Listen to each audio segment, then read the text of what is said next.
नमस्कार, जय हिंद, वंदे मातरम। दोस्तों, स्वागत है आप सभी का गुरुजी वर्ल्ड एग्जाम स्टडी प्लेटफॉर्म में। This is Dheeraj Dwivedi from Guruji world. दोस्तों, आज का यह वीडियो एनवायरनमेंट का जबरदस्त टॉप ट्रेंडिंग वीडियो साबित होगा, क्योंकि यहाँ से क्वेश्चंस बहुत ज़्यादा बनते हैं और यह पूरा वीडियो आपके मैप पर आधारित होगा।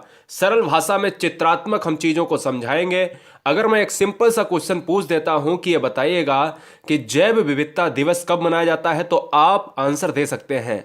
लेकिन एक थोड़ा सा कठिन क्वेश्चन कि जैव विविधता शब्द किसने दिया है, तो बहुत सारे बच्चे असमंजस में पड़ जाएंगे। तो इसलिए पूरा ज्ञान आपको चैप्टर के बारे में होना चाहिए। तो एक पेन, एक कॉपी उठा लीजिएगा और अपने स्वर्णिम कलम से स्वर्णिम भविष्य को लिख डालिएगा। चलिए स्टार्ट करते हैं। जैव विविधता एक एक चैप्टर की प्लेलिस्ट आपको यहां पर नीचे मिल जाएगी। फिलहाल ये चैप्टर पढ़ने आए हैं तो ये चैप्टर बहुत कंसंट्रेशन के साथ पढ़ेंगे, ठीक है ना। चलिए देखिए दोस्तों, अगर बात करते हैं जैव विविधता, जैव विविधता में आप एक फिगर देख रहे होंगे, ये वाला फिगर, ठीक है ना। बहुत सारे पक्षी हैं, विभिन्न प्रकार के पक्षी हैं।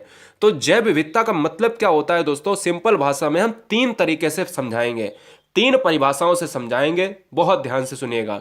जैव विविधता एक्चुअल में आप उल्लू भी देख रहे हैं, इसमें आप कबूतर भी देख रहे हैं, मोर भी देख रहे हैं, तोता भी देख रहे हैं, मतलब सब कुछ दिख रहा है। तो क्या होता है कि एक ही जगह पर जो विभिन्न प्रकार की प्रजातियां पाई जाती हैं, वही दोस्तों क्या होती हैं, वही क्या कहलाता है, जैव विविधता यानी बायोडाइवर्सिटी कहलाता है। मतलब एक जगह पर विभिन्न प्रकार की प्रजातियों का होना और उनमें जो विभिन्नताएं होती हैं गाइस, छोटी चिड़िया, बड़ी चिड़िया, छोटे जीव, बड़े जीव, है ना। तो यही क्या है, बायोडाइवर्सिटी है। अभी आपको लिखना नहीं है, लिखना क्या है मैं वो भी बताऊंगा। सबसे पहले हम आपको बता देते हैं कि जैव विविधता पहली परिभाषा में किस तरीके से यहां से क्वेश्चंस पूछे जाते हैं। तो स्टार बना के जो चीजें लिखनी है वो जरूर लिखें। तो पहला स्टार बना के ये चीज लिखिएगा कि जैव विविधता को इंग्लिश में क्या कहते हैं, बायोडाइवर्सिटी। ये क्यों लिखवा रहा हूं, क्योंकि यहां पर इसलिए लिखवा रहा हूं क्योंकि यह शब्द जो बना है दोस्तों, यह दो शब्दों से मिलकर बना है। एक होता है बायो और एक होता है डाइवर्सिटी। बायो का अर्थ होता है लिविंग, मतलब लिविंग का मतलब होता है जिनमें जान होती है, यानी जीवित वस्तुएं, लिविंग थिंग्स। हम कह सकते हैं कि बायोडाइवर्सिटी क्या है, हमारी जो विभिन्न प्रकार की प्रजातियां हैं। अब विभिन्न प्रकार की प्रजातियों का मतलब क्या है, जीव। और जीव कैसे होंगे साहब, जीव तो दोस्तों लिविंग थिंग्स में होंगे जिनमें जान होगी, है ना। तो कुल मिलाकर अगर देखा जाए जैव विविधता का इंग्लिश रूपांतरण अगर देखा जाए तो बायोडाइवर्सिटी होता है। बायो का मतलब होता है, क्या होता है, बायो का मतलब होता है लिविंग थिंग्स होता है, और डाइवर्सिटी का मतलब होता है जो विभिन्न प्रजातियां होती हैं, जो ऐसी प्रजातियां जो एक स्थान पर रहती हैं, यानी जिनमें जान होती है। तो कुल मिलाकर अभी अर्थ सही तरीके से नहीं बन रहा है। चलो अर्थ को जान लेते हैं। अर्थ दोस्तों यह है जहां से क्वेश्चंस बनते हैं। कहता है अर्थात जीवों की विभिन्न प्रजातियों का एक ही स्थान पर पाया जाना। यही तो मैंने अभी स्लाइड में बताया था, जिसमें मोर दिखाया, तोता दिखाया, कुछ भी दिखाया ना, बहुत सारी चीजें दिखाई। तो हमने ये आपको बताया है कि एक ही स्थान पर विभिन्न प्रजातियों का, यानी जीव जंतुओं की विभिन्न प्रजातियों का एक ही स्थान पर पाया जाना ही क्या कहलाता है, बायोडाइवर्सिटी कहलाता है, जैव विविधता कहलाता है। ठीक है, कोई दिक्कत, कोई डाउट? No doubt. अब क्वेश्चन यहां से बनता है, इस स्लाइड में स्टार बना के चीजों को लिखिए। क्वेश्चन यहां से ये बनता है कि ये बताओ कि जो बायोडाइवर्सिटी शब्द है, वर्ड है, जैव विविधता शब्द है, यह सबसे पहले किसने दिया और कब दिया। तो जैव विविधता शब्द का प्रयोग सबसे पहले WG रोजन, पूरा नाम याद रखना है क्योंकि क्वेश्चंस के साथ एग्जामिनर खेल सकता है। WG ये दे देगा, WG वो दे देगा। तो याद रखना है कि पूरा नाम आपको याद रखना है कि जैव विविधता यानी बायोडाइवर्सिटी शब्द जो है WG रोजन के द्वारा सन 1985 में दिया गया था। Any doubt? No doubt. अब बात आती है कि चलो ये दूसरा पॉइंट हो गया है। अब ये बता दो कि विश्व में जैव विविधता और भारत में जैव विविधता या संयुक्त राष्ट्र संघ के द्वारा जैव विविधता कब मनाई जाती है।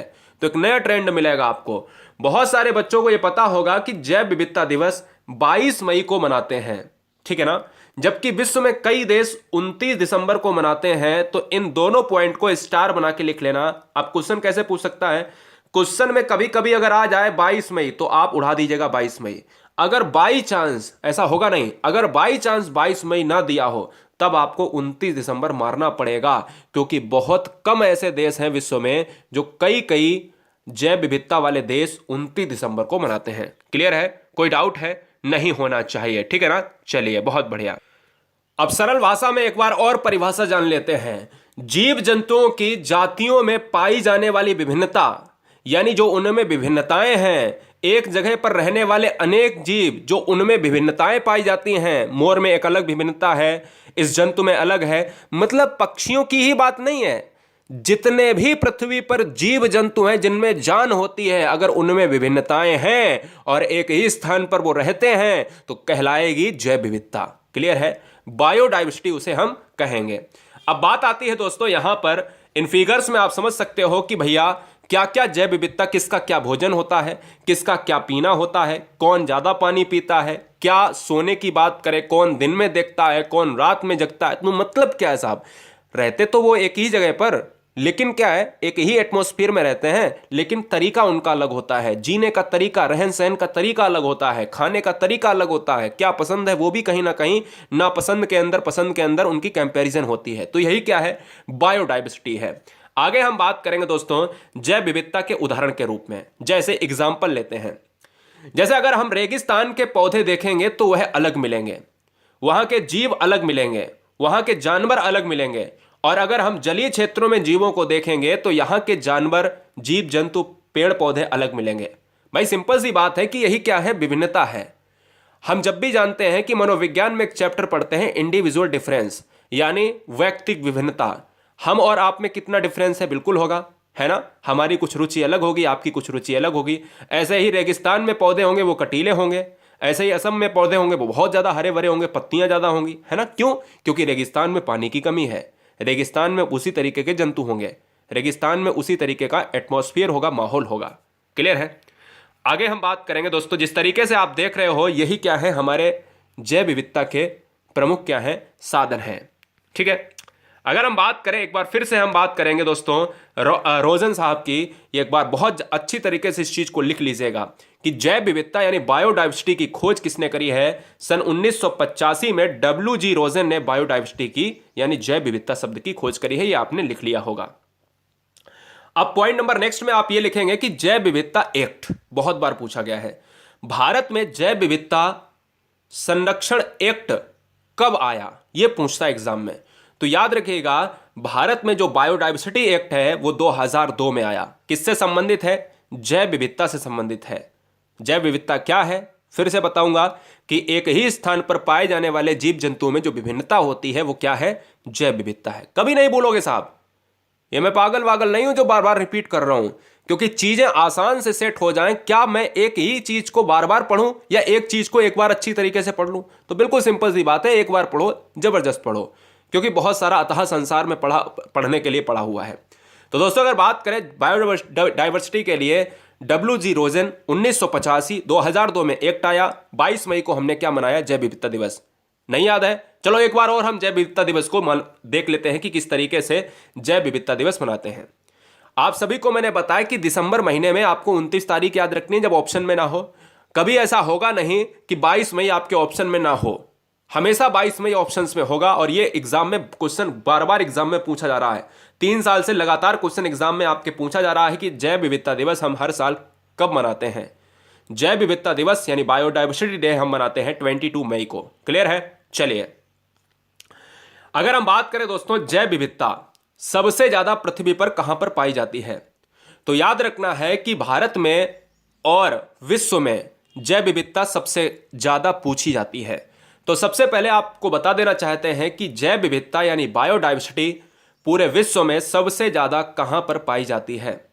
तो याद रखिएगा कि यह विषुवत रेखा यानी 0 डिग्री यानी भूमध्य रेखा पर सबसे ज्यादा यहां पर पाई जाती है। इस चीज को याद रखना है कि जो विषुवत रेखा क्या होता है, विषुवत रेखा वो होती है जो ग्लोब होता है यानी पृथ्वी होती है और इसको बीचों बीच से काट दिया जाता है, ये 0 डिग्री। इसी 0 डिग्री का नाम 0 डिग्री है, इसी 0 डिग्री का नाम भूमध्य विषुवत रेखा है, इसी 0 डिग्री का नाम भूमध्य रेखा है। तो क्वेश्चन में अगर एग्जाम में ये आ जाए, स्टार बना के 3 चीजें लिख लो फटाफट। एक ही नाम है कि जैव विविधता पृथ्वी पर सबसे ज्यादा कहां पर पाई जाती है, विषुवत रेखा या 0 डिग्री या भूमध्य रेखा, एक ही चीजें हैं। ठीक है ना? तो यहां पर अगर कोई भी ऑप्शन एक मिलता है, इनमें से कोई ऑप्शन एक मिलेगा, तो जैव विविधता सबसे ज्यादा कहां पर है, पृथ्वी के बीचों बीच में। फिर से मैं बताना चाहूंगा, एक यहां पर मैप लूंगा, मैप देखिएगा, पृथ्वी का ये बीचों बीच इलाका है ना, पृथ्वी का ये बीचों बीच इलाका है और इसमें अगर हम एक पट्टी डाल देते हैं बीचों बीच में यहां पर, और ये वाला जो इलाका है दोस्तों ये क्या कहलाएगा, ये 0 डिग्री कहलाएगा। और इस इलाके में क्या होगा, बहुत सारी जो है, क्या आप सभी को पता है कि 0 डिग्री यानी पृथ्वी के बीचों बीच में सबसे ज्यादा वर्षा होती है। सबसे ज्यादा वर्षा होती है 200 सेंटीमीटर से 600 सेंटीमीटर के बीच में। और आप ये जानते हो कि सबसे ज्यादा जहां वर्षा होगी तो वहां पे पेड़ हरे भरे होंगे या सूखे होंगे, तो आप कहोगे पेड़ हरे भरे होंगे। तो अगर मैं एक बात और पूछूं कि जब पेड़ हरे भरे होंगे तो ये बताओ पशु पक्षी खुशहाल होंगे या खुशहाल नहीं होंगे, तो आप कहोगे सर पेड़ हरे भरे होंगे, पौधे अच्छे होंगे, फल फ्रूट होगा वहां पर, तो कहीं ना कहीं मैं कह सकता हूं कि हर तरीके की प्रजाति भी पाई जाएगी। अच्छा, एक सूखा इलाका है और सूखे इलाके में अगर बंदर को छोड़ दो तो क्या वो जीवित रह पाएगा, ज्यादा दिनों तक नहीं रह पाएगा, क्योंकि सूखे इलाके में कहीं ना कहीं पानी की समस्या है, कहीं ना कहीं ऐसे फल फ्रूट नहीं मिलेंगे उसको जो कहीं ना कहीं वो खा पाए। मेरी बात समझ रहे ना, यानी हम कह सकते हैं कि ऐसा इलाका जहां पर पानी की अधिकता ज्यादा है, पेड़ पौधे अच्छे हैं, तो वहां पर क्या होगा, वहां पर दोस्तों जीव जंतु अच्छे होंगे। थोड़ी सी यहां पर क्या हो गया है, इसमें डिवाइस में बैटरी की समस्या। चलो फटाफट देख लेते हैं। फिलहाल जैव विविधता जो है, बायोडाइवर्सिटी, सबसे ज्यादा भारत में कहां पर पाई जाती है, तो अगर क्वेश्चन में आ जाए पृथ्वी पर तो विश्व में आपका हो जाएगा बीचों बीच में, यानी 0 डिग्री भूमध्य रेखा या विषुवत रेखा। अगर क्वेश्चन में आ जाए कि भारत में सबसे ज्यादा कहां पर पाई जाती है, तो भारत में सबसे ज्यादा पाई जाती है भैया केरल क्षेत्र में। हम मैप में आपको दिखा देते हैं कि जो भारत का जो इलाका है दोस्तों, ये वाला जो इलाका भारत का है, ठीक है ना, भारत का जो ये इलाका है ये केरल का क्षेत्र है। केरल क्षेत्र में आपको याद रखना है, जब राज्य पूछे तो केरल मारिएगा, जब आपसे यहां पर जगह पूछे तो शांति घाटी मारिएगा। क्वेश्चन में कई बार पूछा जाता है कि भारत में अगर केरल सबसे ज्यादा राज्य के क्षेत्र में आपका जैव विविधता के लिए प्रसिद्ध है, तो ये बताइए केरल में जगह कौन सी है, तो साइलेंट वैली। अब यहां से 2 क्वेश्चन बनेंगे, साइलेंट वैली कहां है, केरल में, question number first. Question number 2, Bharat में सबसे ज्यादा जैव विविधता वाला राज्य कौन सा है, Kerala. Question number 3, silent valley किसके लिए प्रसिद्ध है, तो आंसर होगा जैव विविधता। ये 3 क्वेश्चन आपके एग्जाम में पूछे जाते हैं। तीनों क्वेश्चन को जैसा जैसा बोला है अपनी कॉपी में नोट कर लीजिएगा।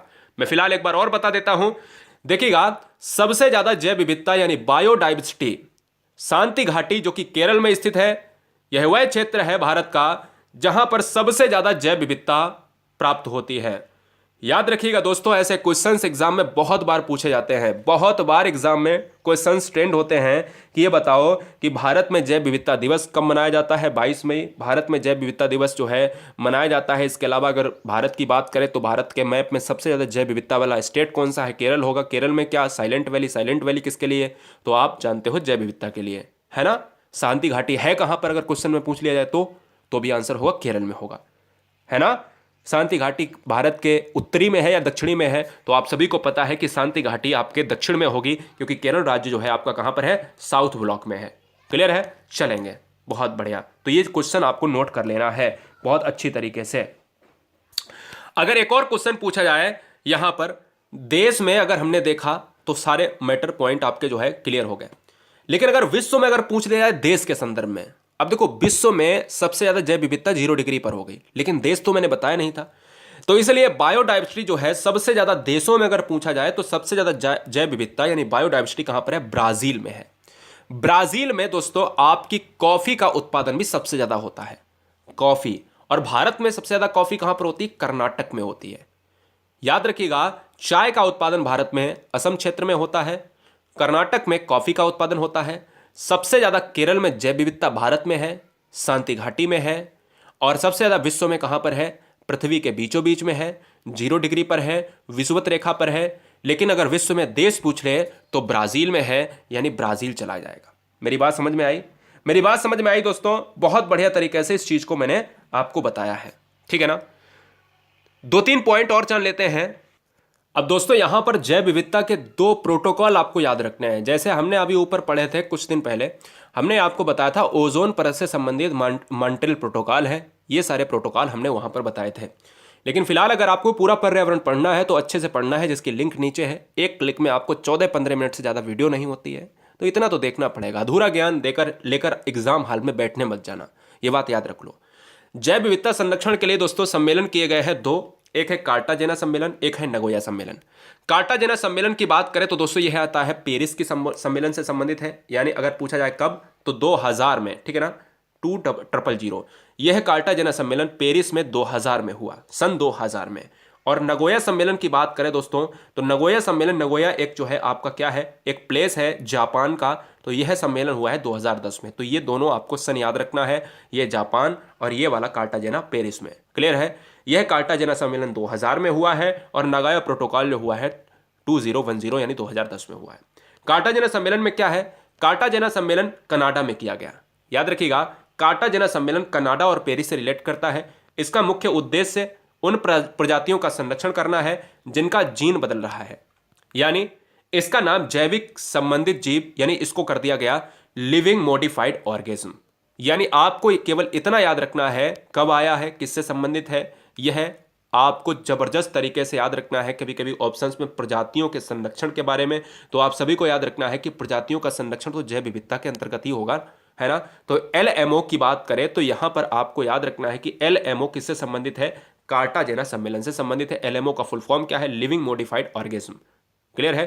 तो यहां पर आपको ये चीजें याद रखनी है। बायोडाइवर्सिटी में अगला जो है हमारा है सम्मेलन, प्रोटोकॉल है नगोया सम्मेलन। नगोया रिलेट करता है जापान, यह जापान का एक प्रमुख जो है प्लेस है। और नगोया सम्मेलन की बात करें तो 2010 में आया है, जापान में किया गया था। ये प्लेस याद रखना है। इसका मुख्य उद्देश्य दो थे, एक संरक्षण में वृद्धि, किसके संरक्षण में, प्रजातियां, और सदस्य देश भागीदारी निभाएगा जो हम लोग देशों के बीच में हमारी वार्ताएं होती हैं। मेरी बात समझ गए ना। तो आपको ये पता होगा कि हमारे लिए जैव विविधता चैप्टर कितना इंपॉर्टेंट था।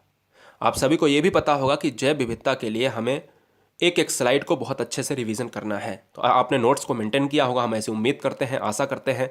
हर बहन हर भाई चैनल को सब्सक्राइब कर ले। पहली बार कहा है ये वीडियो में, अभी तक पूरा इतना भी पढ़ा दिया है। सब्सक्राइब के लिए नहीं बोलना, लाइक के लिए नहीं, क्योंकि हमें चाहिए आपका सिलेक्शन। कुल मिलाकर केवल बात मुद्दे की, नो बकवास, ओनली स्टडी। क्लियर? जय हिंद, वंदे मातरम, इंकलाब जिंदाबाद। 18 से 19 मिनट के अंदर, 14 से 15 मिनट के अंदर क्वेश्चंस के पूरे चैप्टर को खत्म कर देना, यानी पूरे चैप्टर का डिटेलात्मक और क्या कर देना है, मानचित्र। हम डिटेलात्मक कर देते हैं ना, इंग्लिश और हिंदी को मिला के बोलते हैं यार। याद रखो कि हमें मानचित्र से पढ़ना है, NCERT वेस्ट पढ़ना है। हमें ये नहीं करना है कि जो मन आए उठा के पढ़ने लगना।